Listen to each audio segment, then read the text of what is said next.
5 days. My wife had not answered a single call in 5 days. I kept telling myself there was a reasonable explanation. Margaret was 63 years old and had never once gone more than a day without checking in. Not when she visited her sister in Phoenix. Not when I was traveling for work back in my accounting days. Not even during that rough winter when the two of us were barely speaking. She always picked up. She always called back. But 5 days of silence, and my son's phone going straight to voicemail every time I tried, and his wife Sandra's number doing the same, that kind of silence doesn't have a reasonable explanation. That kind of silence means something went wrong. I had been sitting with it for 3 days before I finally decided to drive.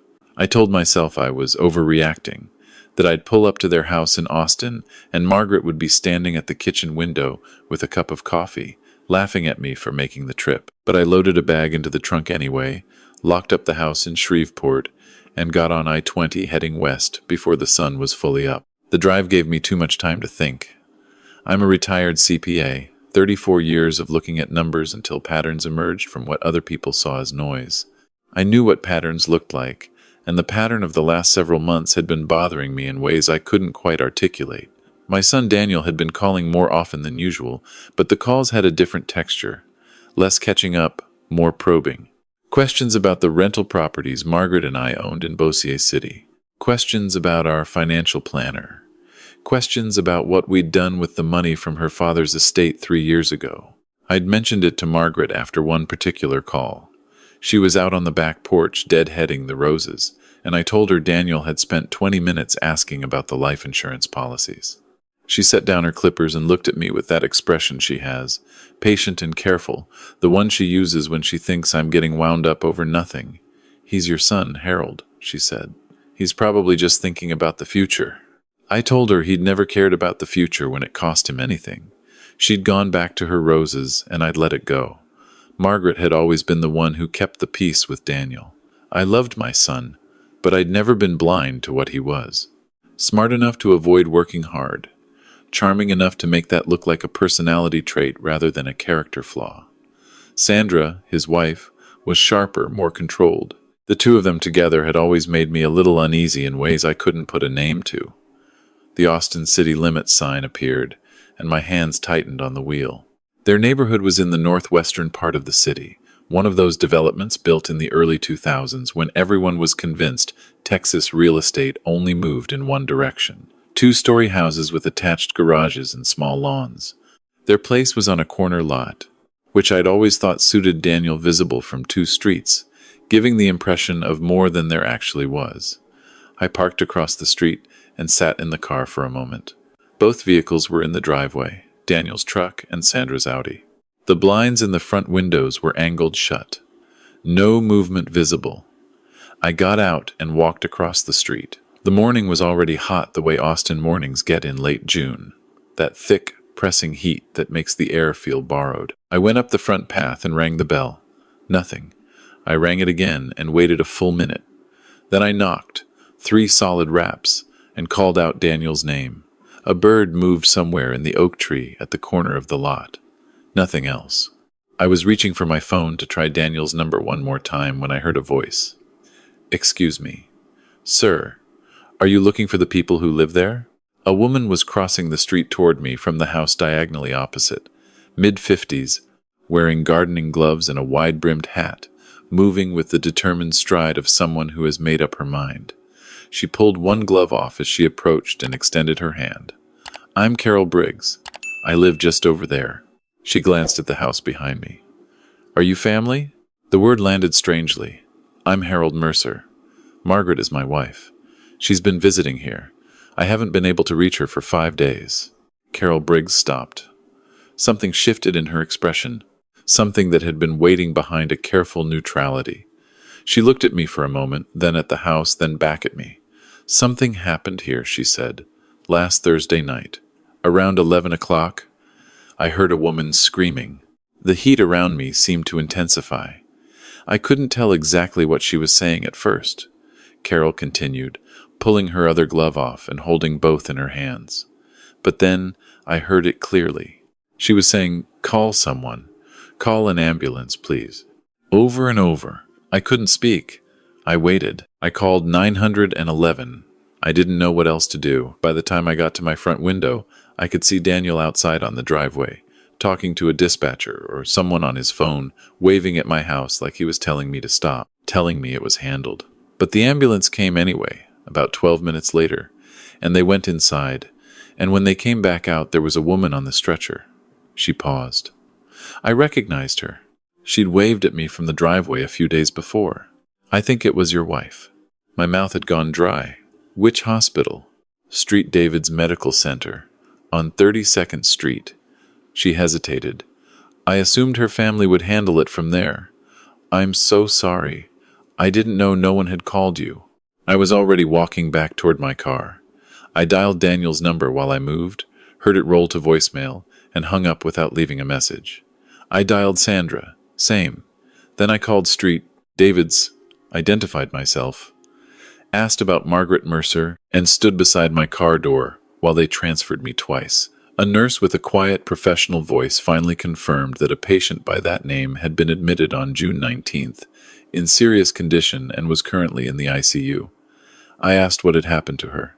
She told me I needed to come in person. The drive to the hospital took 11 minutes. I parked in the first open space I found and didn't pay attention to whether it was a designated spot. The elevator to the ICU felt slow, in the way that only hospital elevators do. I identified myself at the nurse's station, and a charge nurse led me through a corridor that smelled of antiseptic and recycled air to a room where the blinds were half drawn and machines beeped with mechanical patients. Margaret lay in the bed with tubes at her wrist and a monitor clipped to her finger. She was asleep or unconscious, I couldn't tell which. Her skin had that hospital pallor, waxy and slightly sunken, that you never expect to see on someone who was standing in your kitchen 6 days ago. I sat in the chair beside the bed and took her hand. A doctor came within a few minutes, a hospitalist named Reyes, who reviewed a tablet while he spoke. He explained that Margaret had been brought in with severe respiratory depression combined with cardiac arrhythmia. Her blood pressure had been critically low on arrival.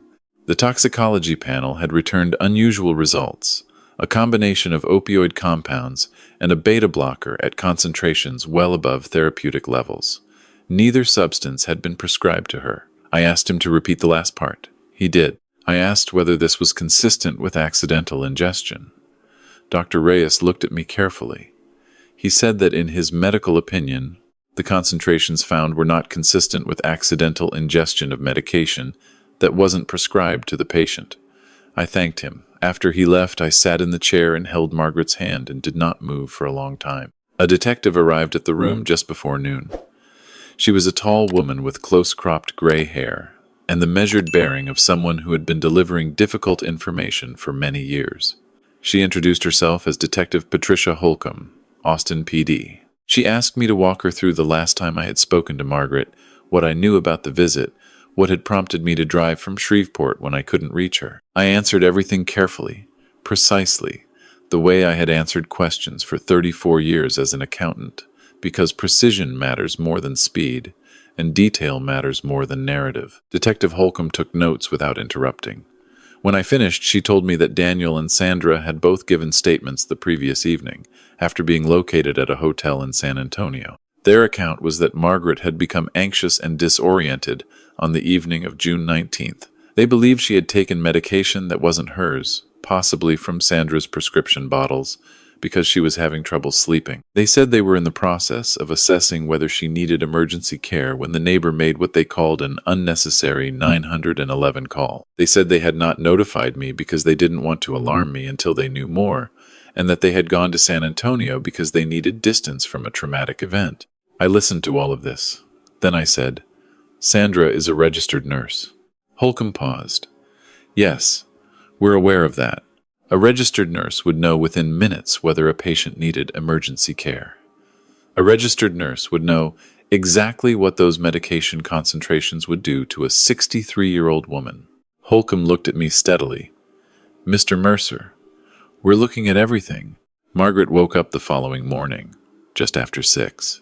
I was in the chair where I had been all night, awake and reviewing everything I knew on a notepad I'd found in my jacket pocket. Her fingers moved first, a slow curl against my palm that made me sit forward immediately. Her eyes opened, adjusted to the light, and found my face. Harold. Her voice was barely there, scraped and thin. I'm here. She closed her eyes, opened them again. How long? Almost a week. She absorbed that. Daniel? Don't worry about that yet. She looked at me with an expression that told me she already understood more than I'd said. Margaret had always been the perceptive one. I was good with numbers. She was good with people, which meant she had spent more of our marriage than I'd like to admit being right about things I'd dismissed. What do you remember? I asked, quietly. She told me. Sandra had made dinner on the evening of the 19th. Chicken, roasted vegetables, nothing that tasted unusual. About 45 minutes after eating, Margaret had felt a heaviness moving through her limbs, a slowing down that didn't feel like fatigue. Her heart had started doing something wrong, skipping, stuttering. She'd gone to find Daniel and found him and Sandra in the kitchen together, and when she said something was seriously wrong with her, Sandra had looked at Daniel in a way that Margaret described as a look that passed between them, fast, decided. Sandra had told her to lie down, that it was probably her blood pressure acting up, that she should rest and it would pass. Margaret said she had known then that it would not pass. She had gone to the bedroom and found her phone was missing from the nightstand where she'd left it. She'd gone to the window and tried to open it, and Daniel had appeared in the doorway and told her she needed to stay in bed. She had screamed. She had screamed as loud as she could manage, with a heart that was stuttering and lungs that felt wrapped in something heavy, and she had kept screaming until everything went dark. Detective Holcomb recorded Margaret's statement that morning. When she left, she told me quietly that she was pursuing the investigation with full resources. I thanked her. Then I went to the parking garage, sat in my car, and made 2 calls. The first was to a man named Raymond Cross. Raymond had spent 20 years as a forensic accountant before going private, and I had worked alongside him on 3 occasions during my career when clients had complicated financial situations that needed clarity before anyone else saw them. I told him I needed a full financial picture on my son and his wife. Everything, I said. Don't stop when you find the first bad thing. The second call was to an attorney named Catherine Vollmer in Houston, who had been recommended to me twice over the years by colleagues who described her as methodical and relentless. I told her I needed to meet as soon as possible. Raymond called me back the next afternoon. He'd found enough in 48 hours to fill the folder he messengered to the hospital that evening. Daniel had been carrying significant debt for longer than I'd known. 2 failed business ventures in 2021 and 2022 had left him with joint liability on loans, totaling just over $90,000. Sandra's student loans from her nursing program, deferred for years, had entered collections 6 months ago. There were 3 credit cards in default, a second mortgage taken out against their house 18 months ago, and a judgment from a civil suit filed by a former business partner of Daniel's that he had never mentioned to me. Raymond had also pulled something else. Daniel had called the office of our estate attorney, a man named Gerald Ostroff, who had drafted our wills 5 years ago 4 times in the past 2 months. The calls had lasted between 8 and 22 minutes. Gerald was not Daniel's attorney. Daniel had no legitimate business with Gerald's office. I sat with the folder for a long time. The numbers told a story I recognized. I had seen it in client files over 3 decades. A person reaches a point where ordinary solutions stop feeling accessible, where the gap between what they owe and what they have becomes so wide that they stop thinking in terms of working their way out and start thinking in terms of finding a shortcut.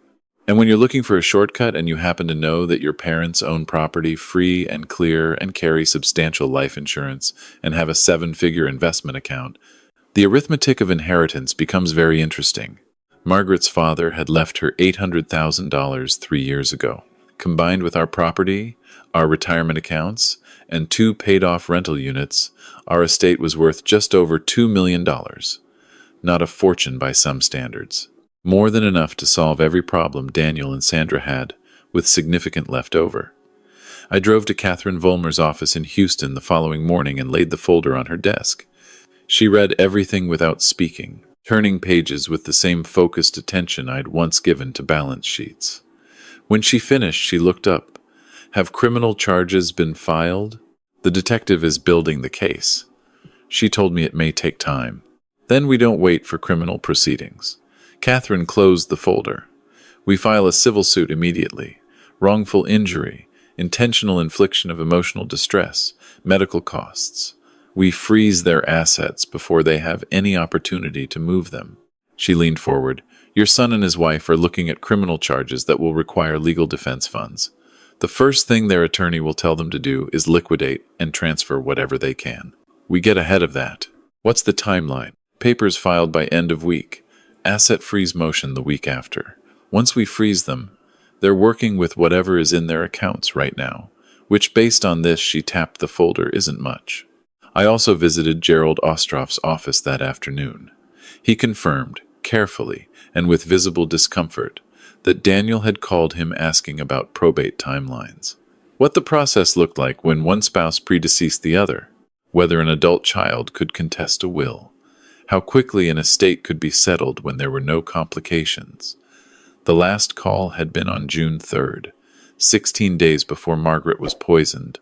I revised our wills in Gerald's office before I left. Margaret and I had discussed it the previous day at the hospital, sitting with the folder between us while she read through Raymond's finding. She had put the folder down after the page about the estate attorney calls. She had not cried. She had sat very still for a moment, and then she had said, "Change everything," and I had nodded. The new documents removed Daniel entirely. Our estate would go to each other, and then to 3 charitable organizations Margaret had supported for years. A no-contest clause ensured that any legal challenge by Daniel would result in his forfeiture of any potential future claim. Gerald had the documents ready for signature in 40 minutes. Catherine filed the civil complaint on Friday morning. $2 million in damages, attempted murder, intentional infliction of emotional distress, medical expenses approaching $170,000 and climbing.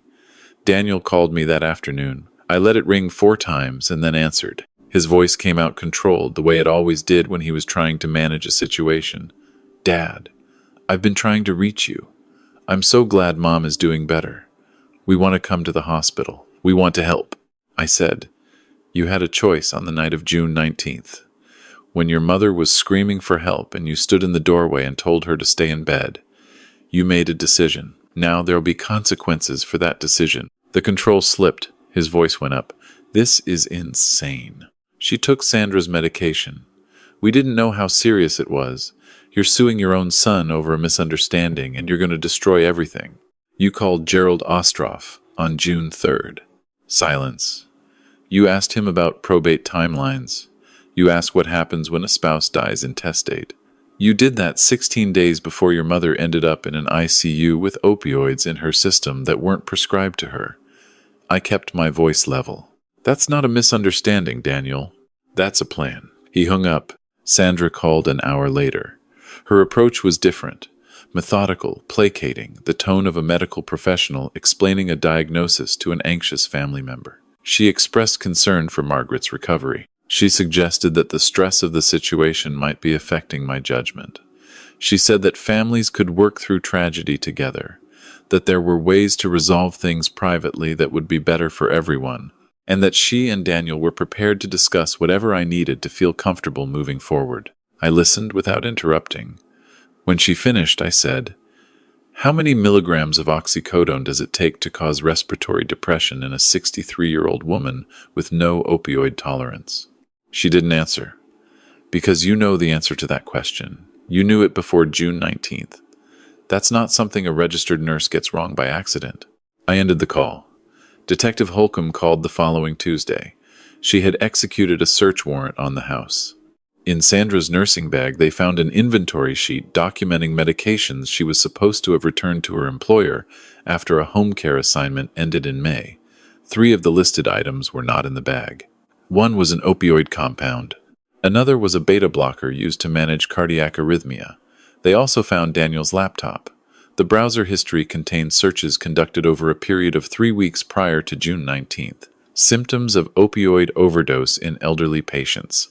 Drug interactions between opioids and cardiac medications. How quickly beta blockers affect heart rhythm. Estate settlement timelines in Texas. Detective Holcomb paused after she read that last one. I could hear her choosing her words. "Mr. Mercer, the DA is preparing arrest warrants. Attempted murder in the first degree for both of them. We're moving on this by end of week. I wrote down every detail on the notepad I kept beside me at all times now. Keep me informed, I said.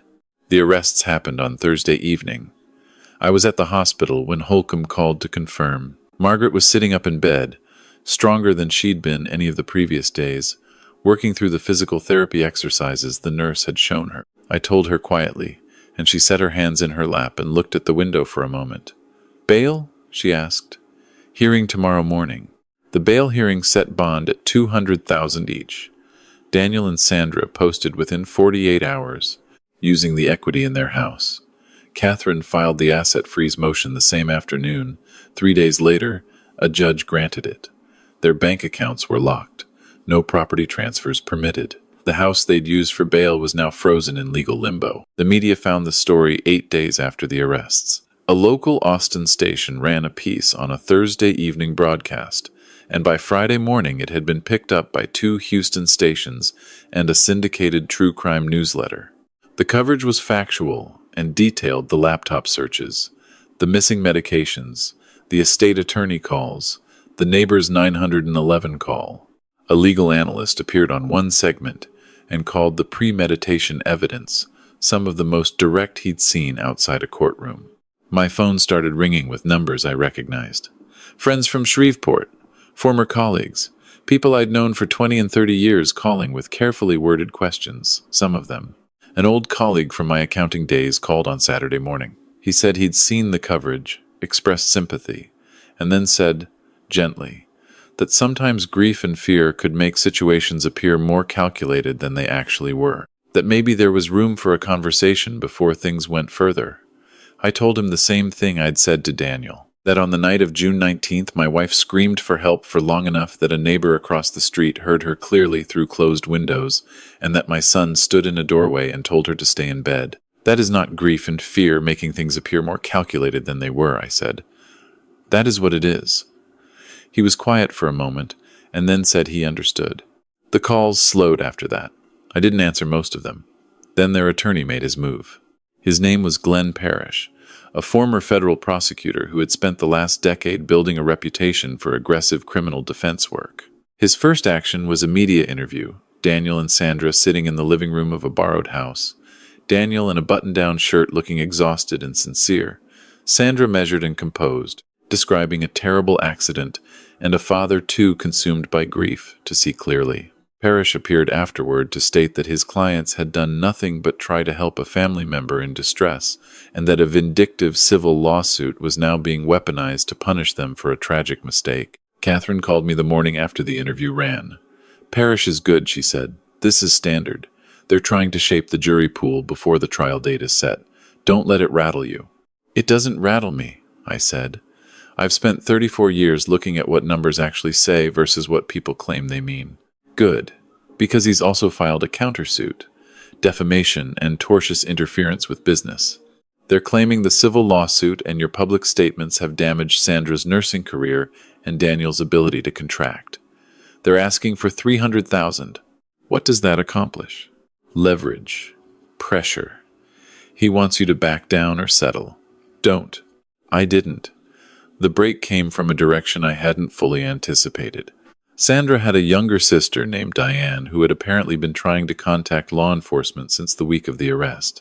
Detective Holcomb called me on a Wednesday morning to tell me that Diane had come in voluntarily to give a statement. She explained that Sandra had called her in the second week of June, approximately 10 days before the poisoning.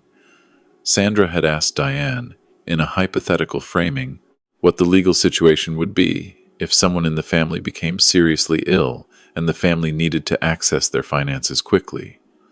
Diane said she hadn't understood the question at the time. After the arrest she had, Diane also told investigators that Sandra had mentioned in the same conversation that she'd recently had access to certain medications from a home care assignment that she hadn't yet returned. That call was on June 9th, 10 days before Margaret ended up in the ICU. Holcomb told me the DA was filing additional charges based on Diane's statement. Conspiracy to commit murder. Solicitation. The original attempted murder charge remained. 2 weeks after the arrests, Catherine and I sat across from each other in her office with the asset freeze confirmed, the criminal charges filed, and the civil case scheduled for its first hearing. Daniel is looking at the evidence and understanding what it means, Catherine said. She set down her coffee. His attorney is going to advise him to cooperate. It's his best available option. You think he'll turn on Sandra? I think he already knows that Sandra was the one with the medical knowledge. She selected the medications. She determined the dosages. He provided access and stood in the doorway. Those are different levels of culpability, and Parrish knows it, which is why he may not be able to represent them both much longer. She was right about the timeline. 9 days later, Parrish withdrew from representing Sandra, citing conflict of interest. She retained separate counsel. The following week, Daniel's new attorney contacted the DA's office about a cooperation agreement. I found out about the details from Catherine, who had sources at the DA's office.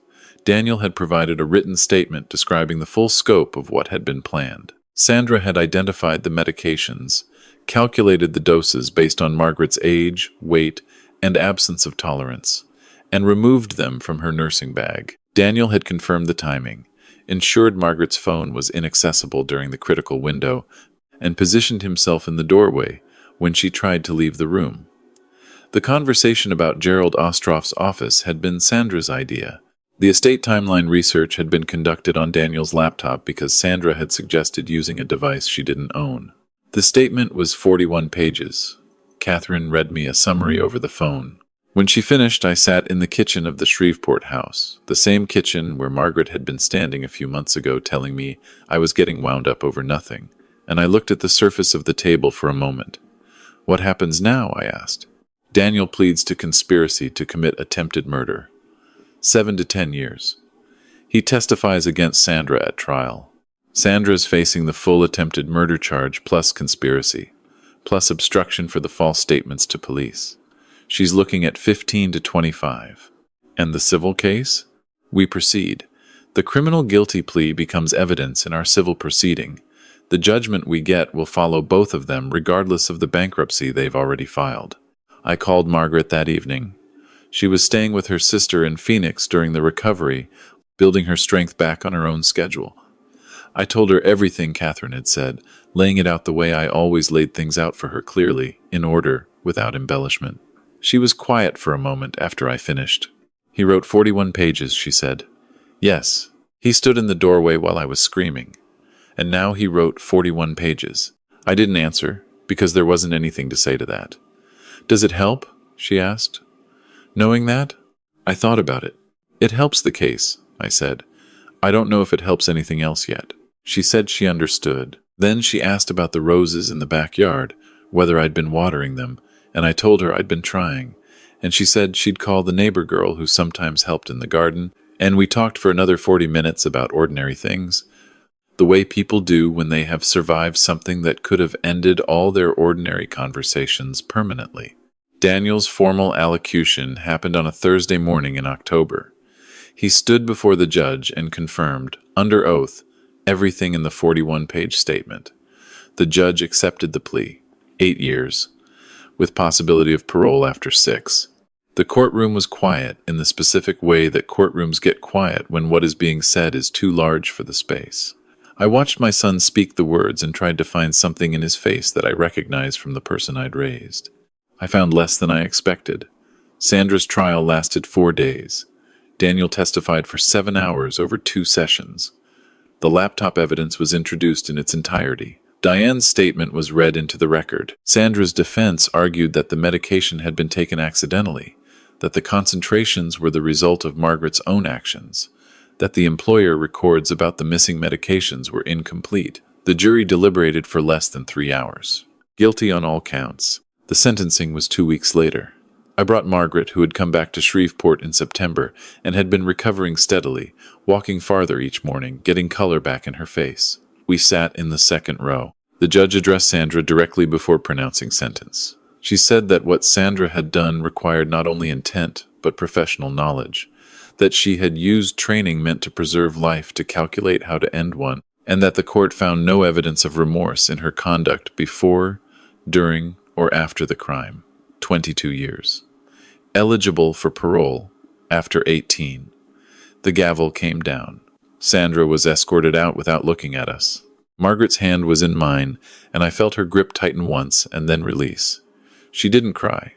She had done her crying in the Phoenix weeks, she told me later, alone and private, the way she preferred to do difficult things. We went out through the side entrance to avoid the cameras and drove back across the city in comfortable quiet. The civil judgment came 6 weeks after the criminal sentencing. Catherine had presented the case in a proceeding that lasted 3 hours. Medical bills totaling $168,000. Lost income from Margaret's part-time consulting work during recovery. Emotional distress, quantified by 2 years of projected therapy costs. Pain and suffering. The judge awarded $1.8 million. Collecting it was not the point. Daniel and Sandra had both filed bankruptcy. The house had been foreclosed. Their accounts held almost nothing. But the judgment was on the public record, attached to their names permanently, renewable, and applicable to any future income or inheritance they might ever receive. If Daniel came out in 6 years and built any kind of financial life, we could pursue it. If Sandra's elderly parents left her anything in 20 years, we could pursue that too. The judgment doesn't expire, Catherine had told me. Neither does what they owe. Margaret and I updated our estate plans one final time after the civil judgment. The rental properties would go to 3 organizations she'd supported for years, a food bank in Boucher Parish, a literacy program she'd volunteered with for a decade, and an animal rescue outside Shreveport that she'd been partial to ever since we adopted our old dog there 12 years ago. There was no ambiguity, no room for challenge, no version of events in which Daniel or Sandra or any attorney they ever hired could claim a share of anything we'd built together. What Daniel had tried to get his hands on would go instead to people who needed it, and had not tried to kill anyone to obtain it. On a Saturday morning in December, 6 months after the ambulance had taken Margaret out of our son's house on a stretcher, I stood in the backyard in Shreveport while Margaret knelt beside the rose bed and worked through the winter pruning. The morning was cold, by Louisiana standards, gray and still. She was wearing the old green jacket she'd had since before we were married, which she refused to replace on principle. "We should go somewhere," she said, not looking up from the pruning. "Where?" "Somewhere we've been saying we'll go for 20 years and haven't." She sat back on her heels and looked at me over her shoulder. "We have time now, and I intend to use it." I thought about the places we had talked about across 20 years of dinners and anniversaries. Portugal, the Pacific coast, a slow train through the Canadian Rockies, all the things we'd deferred because there was always work, always something to manage, always a reason to wait for a better moment. "All right," I said. She turned back to the roses. "Good, because I already called the travel agent." I laughed. The sound surprised me a little. I hadn't heard it from myself in a while. She glanced back with that patient, perceptive expression, the one that had always meant she was about 2 steps ahead of wherever I thought we were. "Carol Briggs saved my life," Margaret said after a moment. She heard me screaming and she picked up the phone, and she didn't let them talk her out of it. She was quiet for a moment. "I'd like to send her something." "What would you send her?" "I don't know. Something real." She went back to the pruning. "You figure it out. You're better with the practical things." I looked out at the yard, at the bare oak, at the back fence, at the gray December sky beyond the roofline, at my wife, kneeling in the cold in her old green jacket, very much alive. Some things cannot be repaired. Some relationships, even the ones built from 30 years of shared life, from first steps and school graduations and Christmases and phone calls, collapse under the weight of what the other person was willing to do for money. And they don't come back from that. The grief of it is its own category, distinct from every other kind. But we were here. Margaret was here. That was not nothing. That was, in fact, everything. If this story moved you, please hit the like button and subscribe to Stormborn Vengeance. It helps more than you know. Leave a comment and tell me where you're watching from and what part of this story stayed with you. To hear the next story, click the box on the left. Thank you for being here.